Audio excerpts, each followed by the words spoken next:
Hello everyone and very good morning and welcome to our initiative that is Daily Readymade Notes.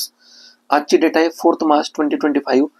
ह्या आर्टिकलमध्ये आपण Indian एक्सप्रेसमधील जे काही important prelims आणि मेन्सच्या पर्स्पेक्टिव्हने important articles असतील आणि त्याचा रिलेव्हन्स आपला UPSC आणि MPSCचा जो काही नवीन डिस्क्रिप्टिव्ह पॅटर्न असणार आहे त्याच्या रिलेटेड कसं आहे आपण ते बघूया. फर्स्ट आपली न्यूज आहे. बेसिकली फर्स्ट जी न्यूज आहे तर ती सुप्रीम कोर्टचं एक जजमेंट आहे. तर त्या जजमेंटचं नाव आहे state of West Bengal versus Anwar Ali सरकार.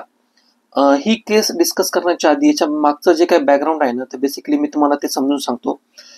काय झालं होतं 1950च्या काळामध्ये 1950s मध्ये अनवर अली सरकार नावाचा एक पर्सन होता, एक मेंबर होते आणि त्यांचं असोसिएशन जे होतं ना हे revolutionary communist party of India यांच्या ह्या पार्टी बरोबर होतं.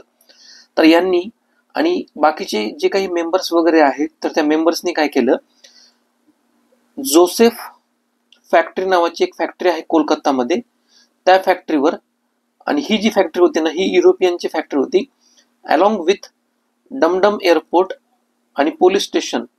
ठीक आहे, म्हणजे revolutionary communist party of India यांचे जे मेंबर होते अनवर अली सरकार अलॉंग विथ जे काही त्यांचे डिफरंट मेंबर्स वगैरे होते association with revolutionary communist party of India, यांनी काय केलं, जोसेफ फॅक्टरी जी कोलकातामध्ये होती ती, त्याच्यानंतर डमडम एअरपोर्ट आणि पोलीस स्टेशन जे कोलकातामध्ये होतं ते, त्यांच्यावर काय केलं, अटॅक केला. आणि ह्या अटॅकमध्ये काय झालं, 3 युरोपियनची डेथ झाली. ह्या कंटेक्समुळे काय झालं, त्यांना अटक करण्यात आलं. त्याच्यानंतर त्यांना अटक केल्यानंतर वेस्ट बेंगॉल सरकारने काय केलं, एक ऑर्डिनन्स पास केला. त्या ऑर्डिनन्सचं नाव काय होतं, स्पेशल कोर्ट ऑर्डिनन्स. आणि तो कधी पास करण्यात आला, 1949ला. तर ह्या ऑर्डिनन्सनुसार वेस्ट बेंगॉल गव्हर्नमेंट जे होतं त्यांना पॉवर काय मिळाली, स्पेशल कोर्ट ऍक्ट एस्टॅब्लिश करण्याची पॉवर मिळाली. मग त्यांनी काय केलं, 1950ला स्पेशल कोर्ट ऍक्ट 1915 तो पास करून घेतला. आणि ह्या जो लॉ होता ना, ह्या लॉ मध्ये काय करण्यात येत होतं, म्हणजे ज्या काही नॉर्मल किंवा रेग्युलर ज्युडिशियल प्रोसिजर्स वगैरे होत्या ना तर त्यांना बायपास करून ते काय करण्यात यायचे, म्हणजे याच्यामध्ये गव्हर्नमेंटला हँड प्रोव्हाइड करण्यात आला होता की कोणत्या ज्या काही केसेस वगैरे आहेत की त्यांना फास्ट ट्रॅक बेसिसवर घ्यायचं किंवा नाही घ्यायचं, किंवा कोणत्या असे जे प्रायोरिटी एरियाज वगैरे आहेत जजमेंटच्या बाबतीमध्ये तर त्यांच्यामध्ये ते स्पेशल केस म्हणून त्यांना डेझिग्नेट करायचं. हा काय करण्यात आला होता, स्पेशल कोर्ट 1950चा जो ऍक्ट होता त्याच्या अंतर्गत गव्हर्नमेंटला ती पॉवर प्रोव्हाइड करण्यात आली होती. ठीक आहे, त्यानंतर झालं काय माहितीये का, ह्या प्रोसेसमध्ये म्हणजे ज्यावेळेस ही केस 1950 ऍक्टच्या अंतर्गत चालू होती, अनवर अली सरकार यांनी काय केलं, सुप्रीम कोर्टमध्ये पिटिशन दाखल केली. सुप्रीम कोर्टनं काय केलं, म्हणजे त्यांचं म्हणणं काय होतं की हा जो त्यांचा राईट आहे ना, म्हणजे स्पेशल जी ट्रीटमेंट आहे with respect to the detention म्हणा किंवा हे म्हणा, तर त्यांचा right to equality under article 14 हा काय करतो, व्हायोलेट करतो.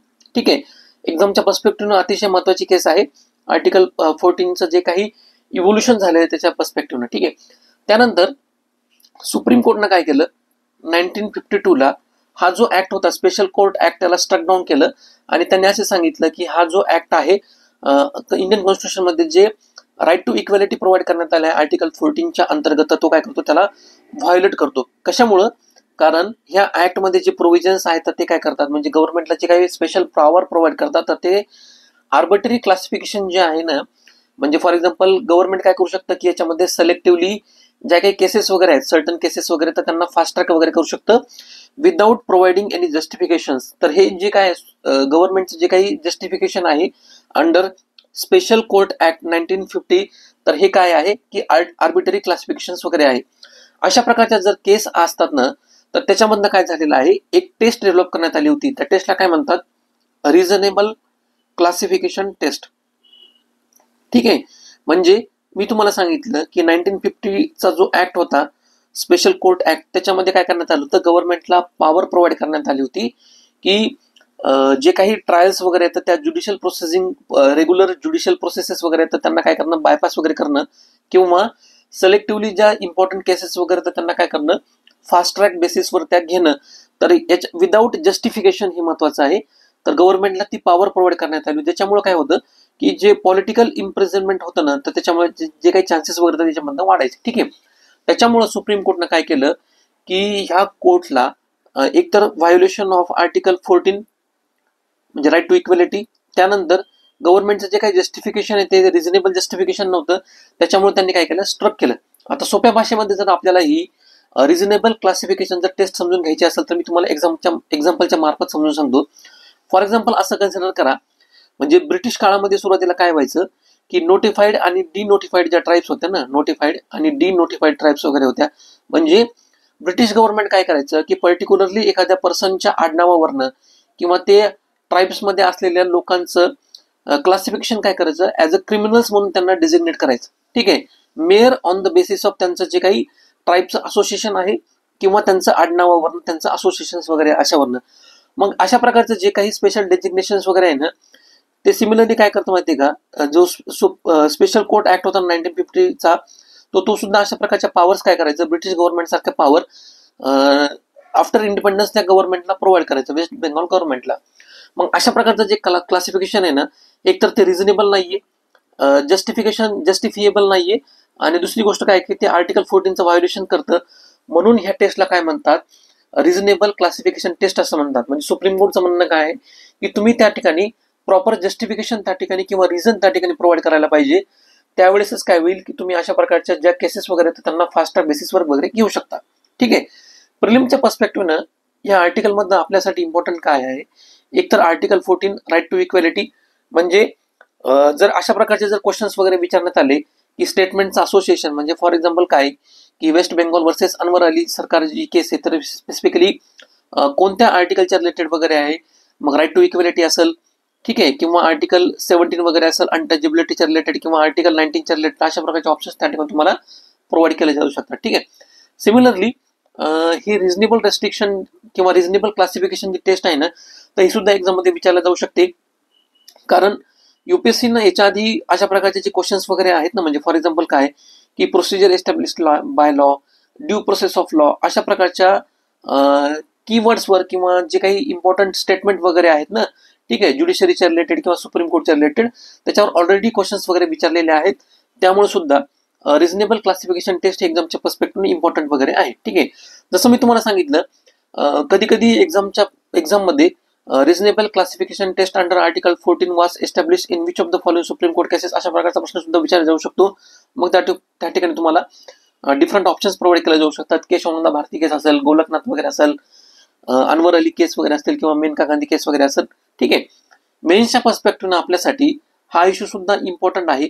ज्यावेळेस आपण GS2चा इंडियन कॉन्स्टिट्यूशन आणि ज्युडिशरीचं इंटरप्रिटेशन बघतो, म्हणजे वेगवेगळे जे काही सुप्रीम कोर्टचे जजमेंट वगैरे आहेत किंवा हायकोर्टचे जजमेंट वगैरे आहेत, त्याच्यामधनं जे काही इंडियन कॉन्स्टिट्यूशनमध्ये आर्टिकल्स वगैरे प्रोव्हाइड करण्यात आलेले आहेत, त्यांचं इंटरप्रिटेशन आणि इव्होल्युशन कशा पद्धतीने झालं, म्हणजे इम्पॉर्टंट जे काही फंडामेंटल राईट्स वगैरे आहेत, तर त्यांचं इंटरप्रिटेशन कशा पद्धतीने करण्यात आलं होतं आणि इव्होल्युशन कशा पद्धतीने झालं, हे सुद्धा महत्वाचं आहे आपल्याला एक्झामच्या पर्स्पेक्टिव्हनं.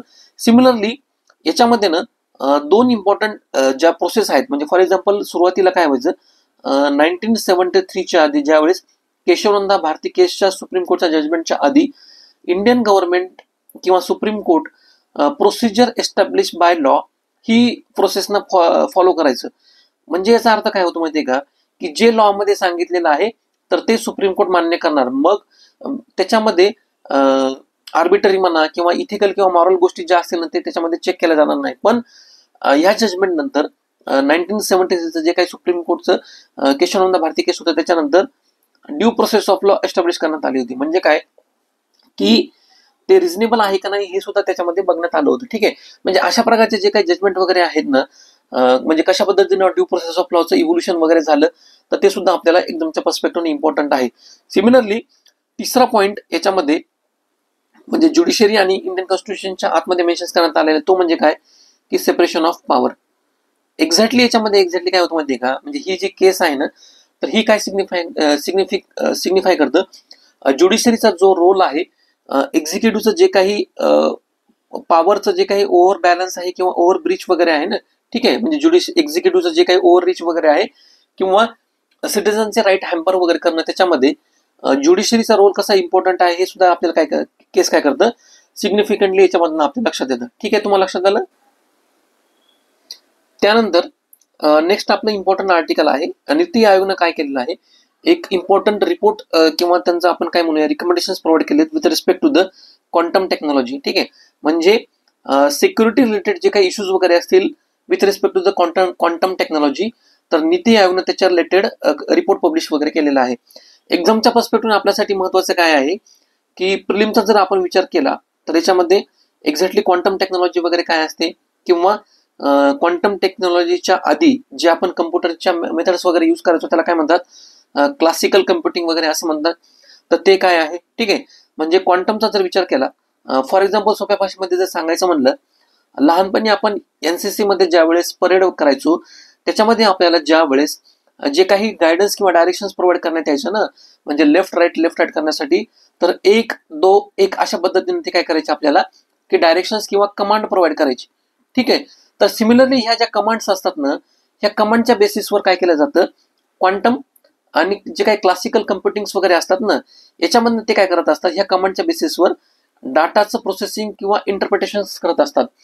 त्यांनाच काय म्हणतात माहितीये का, बिट्स आणि क्युबिट्स असं म्हणतात. म्हणजे फॉर एक्झाम्पल ज्यावेळेस आपण जी इन्फॉर्मेशन समजा 0 आणि 1च्या ह्या मीडियमच्या मार्फत मध्ये प्रोपोगेट होते, म्हणजे बेसिकली हे बिट्स काय असतं, एक युनिट ऑफ इन्फॉर्मेशन आहे. म्हणजे कम्प्युटरच्या भाषेमध्ये जर समजायचं झालं तर युनिट ऑफ इन्फॉर्मेशन आहे, किंवा ती कमांड आहे ज्यावेळेस आपण काय करतो, कम्प्युटरला ॲज अ ह्युमन बिंग म्हणून एखादा डेटा प्रोसेस करण्यासाठी किंवा इन्फॉर्मेशन ती माहिती गोळा करण्यासाठी आपण ती प्रोव्हाइड करत असतो, त्याला काय म्हणतात, बिट्स असं म्हणतात. सिमिलरली ज्यावेळेस क्वांटम कम्प्युटरचा आपण विचार करतो तर त्या सिमिलर कमांडला किंवा इन्फॉर्मेशनला काय म्हणतात, किंवा त्या युनिटला काय म्हणत असतात, क्युबिट्स असं म्हणत असतात, ठीक आहे. जसं तुम्हाला मी सांगितलं, आपण ज्यावेळेस क्लासिकल कम्प्युटरचा विचार करतो, जसं सिमिलरली एनसीसीचा ज्यावेळेस आपल्याला कमांड दिली जाते त्याच्यामध्ये 1 2 1 ह्या पॅटर्न मध्ये आपल्याला ती इन्फॉर्मेशन किंवा ऑर्डर ती फॉलो करावं लागते, ठीक आहे. त्या ऑर्डर किंवा ती इन्फॉर्मेशन किंवा कमांड फॉलो केल्यामुळे जे काही सिंक्रोनायझेशन क्रिएट होतं त्याच्यामुळे काय होतं माहिती का, एक पॅटर्न क्रिएट होत असतो, ठीक आहे. सिमिलरली ज्यावेळेस आपण क्लासिकल कम्प्युटिंग मध्ये कमांड प्रोव्हाइड करत असतो बिट्सच्या इन्फॉर्मेशन मध्ये, तर ती इन्फॉर्मेशन जात असते 0 किंवा 1च्या पॅटर्न मध्ये. याच्या विरुद्ध ज्यावेळेस आपण क्वांटम कम्प्युटरमध्ये इन्फॉर्मेशन किंवा डाटा प्रोसेसिंग वगैरे करत असतो तर त्या इन्फॉर्मेशनला म्हणतात क्युबिट्स, आणि याच्यामध्ये कसं असतं 0 आणि 1 किंवा यांचं सुपर इम्पोजिशन होत असतं, ठीक आहे. तर याच्यामध्ये काय होत असतं, क्युबिट्समध्ये किंवा क्वांटम कम्प्युटरमध्ये सुपर इम्पोजिशन ऑफ इन्फॉर्मेशन याच्यामध्ये होत असते, तर ती सिमिलरली क्लासिकल कम्प्युटरमध्ये होत नाही, ठीक आहे. तर हा बेसिक डिफरन्स आहे. प्रिलिमच्या पर्स्पेक्टिव्ह याच्यामध्ये विचारली जाण्याची शक्यता म्हणजे काय असते माहिती का, की फंडामेंटल प्रिन्सिपल काय आहे कॉम्प्युटिंग, जे काही क्वांटम कम्प्युटिंग आहे त्याच्यामध्ये, किंवा जे काही क्युबिट्स आहेत तर ते क्लासिकल बिट्सपेक्षा कशा पद्धतीने डिफर करतात, किंवा त्यांच्यामध्ये डिफरन्स वगैरे काय आहे, तर अशा प्रकारचे क्वेश्चन विचारले जाऊ शकतात, ठीक आहे. त्यानंतर प्रिलिमच्या पर्स्पेक्टिव्ह आणखी एक इम्पॉर्टंट याच्यामध्ये पॉईंट्स आहे, गव्हर्नमेंटचे जे काही इम्पॉर्टंट इनिशिएटिव्ह आहेत किंवा जे काही गव्हर्नमेंटचे मिशन्स वगैरे आहेत with respect to the quantum technology, तर ते आपण बघूयात. तर पहिला आहे नॅशनल क्वांटम मिशन्स. तर हा इंडियाचा एक इम्पॉर्टंट इनिशिएटिव्ह आहे, फ्लॅगशिप इनिशिएटिव्ह म्हणून आपण त्याला. तर क्वांटम कम्प्युटिंगच्या ज्या काही कॅपेबिलिटीज आहेत त्या डेव्हलप करण्यासाठी हा गव्हर्नमेंटने इनिशिएटिव्ह लॉन्च केला होता. त्यानंतर मेन्सच्या पर्स्पेक्टिव्ह आपल्यासाठी याच्यामधलं इम्पॉर्टंट काय आहे, जसं मी तुम्हाला सांगितलं, नीती आयोगचा एक रिपोर्ट आला होता, आणि नीती आयोगच्या रिपोर्टमध्ये त्यांनी काय सांगितलं होतं की क्वांटम कम्प्युटिंग जे आहे ना ती कशा पद्धतीनं नॅशनल सिक्युरिटीला थ्रेट क्रिएट करू शकते हे याच्यामध्ये डिस्कस करण्यात आलेलं आहे, ठीक आहे. मग फॉर एक्झाम्पल काय की हे जे काही मॉडर्न इन्क्रिप्शन्स वगैरे आहे तर ते सायबर सिक्युरिटीला कशा पद्धतीनं थ्रेट करू शकतं, किंवा कशा पद्धतीनं व्हलनरेबल वगैरे आहे, म्हणजे जी काही क्रिटिकल किंवा स्ट्रॅटेजिक इन्फॉर्मेशन आहे तर याच्यामधनं ह्या क्वांटम कम्प्युटर्सच्या माध्यमातून ही इन्फॉर्मेशन कशा पद्धतीनं स्प्रेड होऊ शकते, किंवा ती कशा पद्धतीनं हॅक होण्याचा प्रयत्न होऊ शकतो, हे आर्टिकलमध्ये किंवा रिपोर्टमध्ये ते मेन्शन करण्यात आलेले आहे. दुसरी गोष्ट म्हणजे काय की फॉर एक्झाम्पल ह्या क्वांटम टेक्नॉलॉजीचा यूज करून जे काही फायनान्शियल मार्केट वगैरे असतात किंवा इम्पॉर्टंट कंट्रीचे फायनान्शियल ऑर्गनायझेशन वगैरे असतात, म्हणजे फॉर एक्झाम्पल सेबी झालं, किंवा नॅशनल स्टॉक एक्सचेंज वगैरे झालं, किंवा RBI वगैरे झालं, ह्या ठिकाणी जी काही इन्फॉर्मेशन वगैरे आहे म्हणजे कम्प्युटर्समध्ये ती इन्फॉर्मेशन स्टोअर केली जाते, आणि क्वांटम टेक्नॉलॉजीचा यूज करून ही इन्फॉर्मेशनला कसं थ्रेट केलं जाऊ शकतं, आणि ते थ्रेट केल्यामुळं कंट्रीचं जे काही फायनान्शियल मार्केट वगैरे ते कशा पद्धतीनं डिस्टॅबिलाइज होऊ शकतं, तर हे सुद्धा याच्यामध्ये मेन्शन्स वगैरे करण्यात आलेलं आहे. सिमिलरली याचा जो काही थ्रेट आहे हा मिलिटरीच्या रिलेटेड सुद्धा, म्हणजे मिलिटरीची इन्फॉर्मेशन ही अतिशय क्लासिफाईड इन्फॉर्मेशन वगैरे असते, आणि ह्या क्लासिफाईड इन्फॉर्मेशनला क्वांटम कम्प्युटरचा किंवा ह्या क्युबिट्सचा कशा पद्धतीनं थ्रेट होऊ शकतो, मिलिटरी कॅपेबिलिटीजला त्या कशा पद्धतीनं इम्पॅक्ट करू शकतात निगेटिव्हली, आणि त्या इम्पॅक्ट झाल्यामुळं नॅशनल सिक्युरिटीला कशा पद्धतीनं धोका निर्माण होऊ शकतो हे सुद्धा याच्यामध्ये मेन्शन करण्यात आलेले आहे या रिपोर्टमध्ये. एक्झॅक्टली काय माहितीये का, याच्यामध्ये ना समजून सांगण्यासारखं असं काही नाही. फक्त ह्या रिपोर्टमध्ये काय सांगितलेलं आहे, कशा पद्धतीनं हे जे काही टेक्नॉलॉजी आहे, म्हणजे जसं आपण म्हणतो ना की how technology act as a double edge sword, म्हणजे टेक्नॉलॉजीचे फायदे सुद्धा आहेत, पॉझिटिव्ह पॉईंट सुद्धा आहेत आणि निगेटिव्ह पॉईंट सुद्धा आहेत. ज्यावेळेस आपण निगेटिव्ह पॉईंट डिस्कस करतो तर या आर्टिकलमध्ये काय डिस्कस करण्यात आलेलं आहे की मॉडर्न जे इन्स्क्रिप्शन वगैरे असतात, म्हणजे गव्हर्नमेंट काय करतं, क्रिटिकल इन्फॉर्मेशन वगैरे सेव्ह करत असतं, त्यानंतर फायनान्शियल मार्केटला हे कसं डिस्टॅबिलाइज करतं, आणि सिमिलरली जे काही मिलिटरी कॅपेबिलिटीज वगैरे आहेत तर त्यांना कशा पद्धतीनं थ्रेट्स क्रिएट करतं, तर ह्या रिपोर्टमध्ये सांगितलेलं आहे. त्यानंतर इंडियाचा जर प्रिपेअर्डनेसचा जर विचार केला, इंडियाचा जर फोकस आपण बघितलं तर एकतर काय की क्वांटमच्या रिलेटेड इंडियानं काय करण्यात आलेलं आहे, क्वांटम कम्प्युटिंगच्या रिलेटेड मिशन्स लॉन्च करण्यात आलेले आहे. त्यानंतर इंडियाचा फोकस कशावर आहे की क्वांटम क्रिप्टोग्राफीची जी टेक्नॉलॉजी आहे ती डेव्हलप करण्यावर आहे. त्यानंतर क्वांटम सेन्सिंग आहे किंवा क्वांटम कम्युनिकेशन यांना काय करणं की स्ट्रॉंग वगैरे बनवणं. कशाच्या मार्फत स्ट्रॉंग बनवणं की रिसर्च अँड डेव्हलपमेंटला फोकस वगैरे करणं किंवा त्यांना फंडिंग करणं किंवा त्यांच्या रिलेटेड जे काही इन्क्युबेशन्स वगैरे असतात तर त्यांना सपोर्ट वगैरे प्रोव्हाइड करणं. याच्यामध्ये जे काही इम्पॉर्टंट कीवर्ड्स वगैरे आहेत, म्हणजे फॉर एक्झाम्पल काय क्वांटम क्रिप्टोग्राफी असेल किंवा क्वांटम सेन्सिंग्स वगैरे असेल, हे प्रिलिमच्या पर्स्पेक्टिव्हने अतिशय इम्पॉर्टंट वगैरे आहेत. म्हणजे क्वांटम क्रिप्टोग्राफीचा जर आपण अर्थ बघितला तर याच्या सोप्या भाषेमध्ये अर्थ काय होतो, it is a practice of developing and using coded algorithm. म्हणजे ज्यावेळेस क्रिप्टोग्राफी तुम्हाला शब्द त्या ठिकाणी येईल तर कोडेड अल्गोरिदम म्हणजे कोडच्या मार्फत ज्यावेळेस तुम्ही एखादं इन्फॉर्मेशन प्रोव्हाइड वगैरे करता किंवा अल्गोरिदम क्रिएट करतात एखाद्या प्रोग्रामसाठी, तर त्याला काय म्हणतात, क्वांटम क्रिप्टोग्राफी असं म्हणतात. सिमिलरली क्वांटम सेन्सिंग म्हणजे काय, it is a quantum properties to measure the physical quantities, म्हणजे ज्या काही फिजिकल क्वांटिटीज वगैरे असतील, फॉर एक्झाम्पल मेडिसिन मध्ये असतील म्हणा किंवा एखाद्या रिसर्च ऍक्टिव्हिटी मध्ये आपण ज्या युज केला जातो, म्हणजे केजी वगैरे अशा प्रकारचे जे काही युनिट्स वगैरे असतात किंवा फिजिकल क्वांटिटीज वगैरे मेजर्स करण्यासाठी किंवा वेदरच्या रिलेटेड प्रेडिक्शन्स वगैरे असेल, म्हणजे हवामानाबद्दल जे काही डेटा वगैरे असेल किंवा त्यांचं इंटरप्रिटेशन वगैरे असेल, अशा प्रकारचे जे काही ऍप्लिकेशन्स वगैरे असतील तर ते कशाच्या आतमध्ये येतात, क्वांटम सेन्सिंगच्या आतमध्ये येतात. ठीक आहे. त्याच्यानंतर ह्या आर्टिकलमध्ये वे फॉरवर्ड सुद्धा सजेस्ट करण्यात आलेलं आहे. म्हणजे मी तुम्हाला हे निगेटिव्ह पॉईंट जे सांगितले, क्वांटम कम्प्युटिंगच्या रिलेटेड किंवा क्वांटम टेक्नॉलॉजीच्या रिलेटेड जे काही चॅलेंजेस वगैरे आहेत, ठीक आहे, म्हणजे फायनान्शियल रिलेटेड कशा पद्धतीनं ते डिस्टॅबिलाइज करू शकतं किंवा मिलिटरी कॅपेबिलिटीज त्या कशा पद्धतीने अफेक्ट करू शकतं, तर याच्या रिलेटेड ह्या आर्टिकलमध्ये वे फॉरवर्ड सुद्धा सजेस्ट करण्यात आलेले आहेत. एक तर म्हणजे काय की अशा प्रकारच्या ज्या काही व्हलनरेबिलिटीज असतात डिफरंट सेक्टर्समध्ये, तर त्यांचं काय करणं, असेसमेंट वगैरे करणं आणि चांगल्या पद्धतीने त्यांचं असेसमेंट केल्यानंतर कुठं कुठं थ्रेट्स वगैरे क्रिएट होऊ शकतात, असेसमेंट झाल्यानंतर त्यांचं अनालिसिस करून पोस्ट क्वांटम क्रिप्टोग्राफी टेक्नॉलॉजीच्या मार्फत त्यांना काय करणं, ह्या चॅलेंजेसचा त्यांना सोल्युशन्स प्रोव्हाइड करणं हे त्याच्यामध्ये सांगण्यात आलेलं आहे. दुसरी गोष्ट काय की बायोलॅटरल ज्या काही कंट्रीज वगैरे आहेत, म्हणजे अशा कंट्री, ऍडव्हान्स कंट्री म्हणा किंवा डेव्हलप्ड कंट्री, ज्यांनी क्वांटम फील्डमध्ये चांगल्या पद्धतीनं रिसर्च आणि इनोव्हेशन अचीव्ह केलेलं आहे किंवा टेक्नॉलॉजीच्या जे काही कॅपेबिलिटीज आहे किंवा लँडमार्क त्यांना आपण काय म्हणूया, एक सेट त्यांनी जो अचीव्ह केलेला आहे ना, तर अशा कंट्रीज बरोबर काय करणं की बायोलॅटरल पार्टनरशिप क्रिएट करणं. त्यानंतर तिसरी गोष्ट याच्यामध्ये सांगितलेली आहे, इंडियामध्ये जे काही प्रायव्हेट प्लेयर्स वगैरे असतील जे सुरुवातीपासून अशा प्रकारच्या टेक्नॉलॉजीमध्ये रिसर्च वगैरे करत असतील तर त्यांच्याबरोबर त्यांना इन्व्हॉल्व्ह वगैरे करून घेणं, त्यांच्याबरोबर कोऑपरेशन वगैरे करणं, तर हे आर्टिकलमध्ये सांगितलेलं आहे. ठीक आहे. या ठिकाणी काय करण्यात आलेलं आहे, एक्झामच्या पर्स्पेक्टिव्ह, म्हणजे फॉर एक्झाम्पल जर तुम्हाला क्वेश्चन्स वगैरे आला की टेक्नॉलॉजी जसं मी तुम्हाला सांगितलं काही वर्षापूर्वी ना, म्हणजे युपीएससीच्या याच्यामध्ये how technology act as a double edge sword, म्हणजे जनरल स्टडीज पेपरमध्ये सुद्धा GS3 मध्ये आणि एसए पेपरमध्ये सुद्धा अशा प्रकारचे प्रश्न येऊन गेलेले आहेत. तर त्यामुळे ज्यावेळेस for example international quantum investment, म्हणजे चायनाने किती प्रमाणामध्ये इन्व्हेस्टमेंट केलेलं आहे, युनायटेड स्टेटने किती प्रमाणामध्ये, आणि कम्पॅरेटिव्हली इंडियाचं इन्व्हेस्टमेंट किती आहे क्वांटम टेक्नॉलॉजीमध्ये, त्यानंतर गव्हर्नमेंटचे जे काही मिशन्स वगैरे आहेत तर त्याचा फोकस कशा पद्धतीने आहे किंवा जे काही थ्रेट्स किंवा सिक्युरिटीच्या रिलेटेड इन्क्रिप्शन थ्रेट्स वगैरे तर ते कशा पद्धतीने वगैरे आहेत, हे सुद्धा एक्झाम्पलच्या मार्फत या ठिकाणी केस स्टडीज आणि एक्झाम्पलमध्ये प्रोव्हाइड करण्यात आले. हे तुम्ही आन्सर रायटिंग मध्ये यूज करू शकता.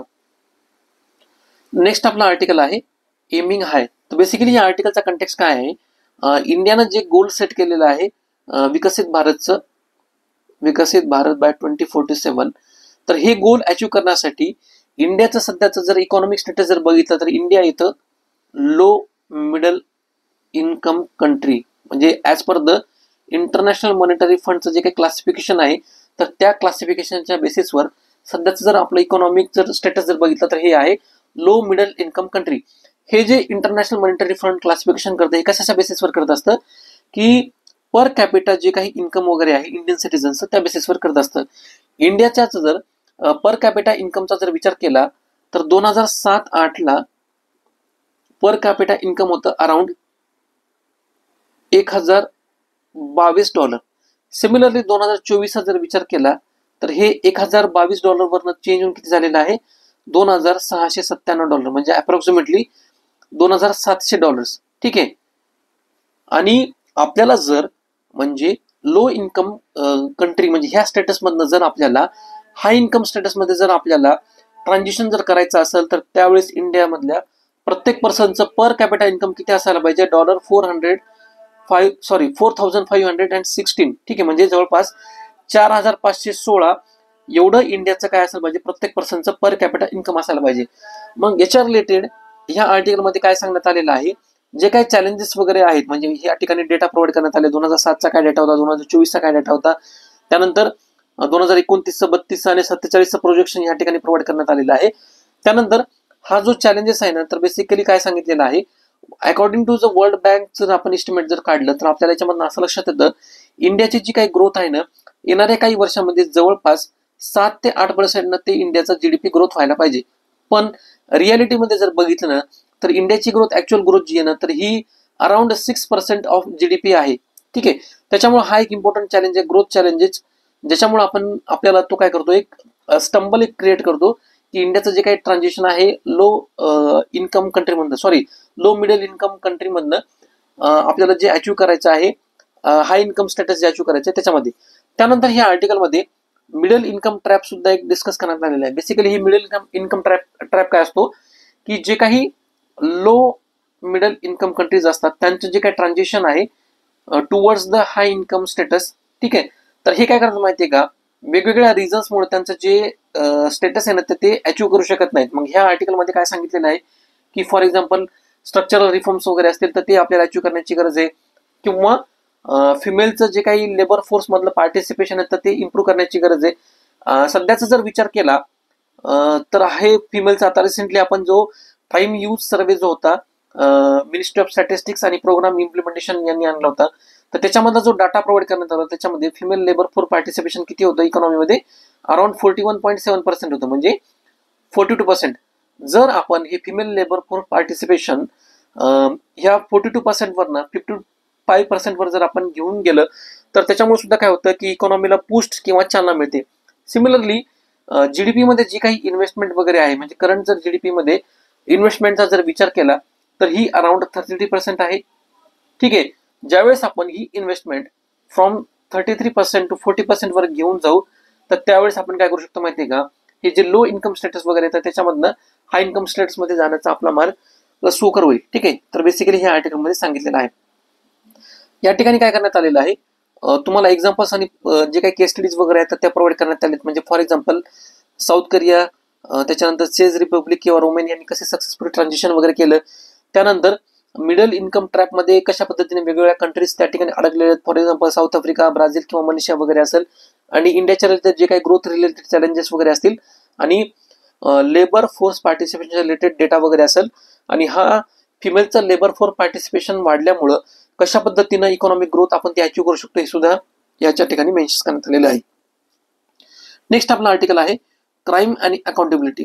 आर्टिकलचा कंटेक्स्ट काय आहे की रिसेंटली जे काही महाराष्ट्रामध्ये बीड डिस्ट्रिक्ट आहे, या बीड डिस्ट्रिक्टमध्ये सरपंचाचा जे काही खून झाला होता तर त्याच्या कंटेक्स्टमध्ये मिनिस्टर जे आहेत महाराष्ट्राचे धनंजय मुंडे यांनी काय केलेलं आहे, रिझिग्नेशन देण्यात आलेलं आहे रिसेंटली. ठीक आहे, तर त्याच्या रिलेटेड जास्त पॉलिटिकल कंटेक्स्टमध्ये न जाता हे आर्टिकल आपल्याला एक्झामच्या पर्स्पेक्टिव्ह कसं इम्पॉर्टंट आहे आपण ते बघूया.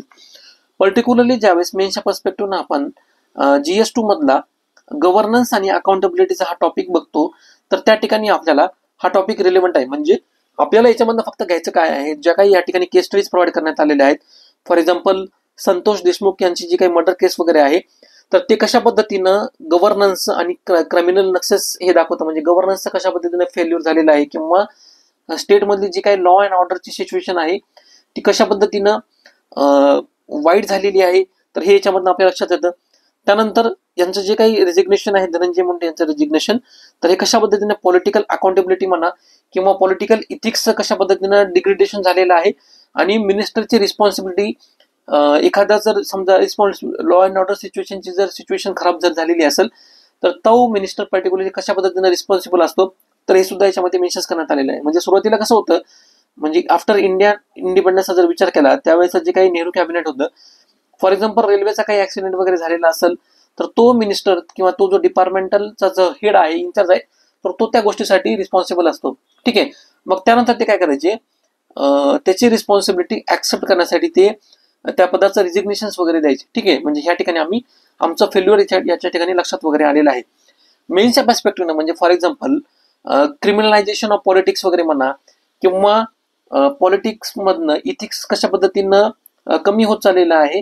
ठीक आहे. किंवा एखाद्या मिनिस्टरची रिस्पॉन्सिबिलिटी, अशा प्रकारचे जर क्वेश्चन्स वगैरे आले तर तुम्ही ह्या ठिकाणी काय करू शकता, हे जे एक्झाम्पल्स किंवा केस स्टडीज त्या ठिकाणी प्रेझेंट करण्यात आलेले आहेत तर त्याचं एक्झाम्पल्स त्या ठिकाणी प्रोव्हाइड करू शकता. किंवा रिसेंटली ज्या काही हाय प्रोफाईल केसेस किंवा क्राईम्स वगैरे झालेले आहेत महाराष्ट्रामध्ये, ज्याच्यामुळं लॉ अँड ऑर्डरचं जे काही क्रायसिस आपल्याला दिसून येतं, म्हणजे फॉर एक्झाम्पल रिसेंटली पुणे ह्या ठिकाणी स्वारगेट बस स्टँडवर जे काही रेप केस झालेली आहे ती म्हणा किंवा जे काही ऍक्टर्स वगैरे होते, म्हणजे हाय प्रोफाईल केसेस वगैरे किंवा सिक्युरिटी केसेस वगैरे होते, सैफ अली खानचं सुद्धा एक्झाम्पल या ठिकाणी प्रोव्हाइड करण्यात आलेलं आहे. किंवा जे काही एनसीपीचे मिनिस्टर्स वगैरे तर त्यांचं हाऊसिंग फ्रॉडमध्ये त्यांचं इन्व्हॉल्वमेंट वगैरे असेल, तर बेसिकली अशा प्रकारचे जे काही लॉ अँड ऑर्डरचे सिच्युएशन्स वगैरे असतात त्यांचं इम्प्लिकेशन्स कसं असतं, म्हणजे हे काय इंडिकेट करत असतं की weak law enforcement agencies indicate वगैरे करत असतं. आणि अशा पद्धतीनं म्हणजे ह्या ज्या काही वीक लॉ एन्फोर्समेंट एजन्सीज वगैरे असतात तर त्या लॉ अँड ऑर्डर सिच्युएशनला कशा पद्धतीने चॅलेंजेस वगैरे क्रिएट करू शकतात किंवा या ओव्हरऑल सिच्युएशनमुळे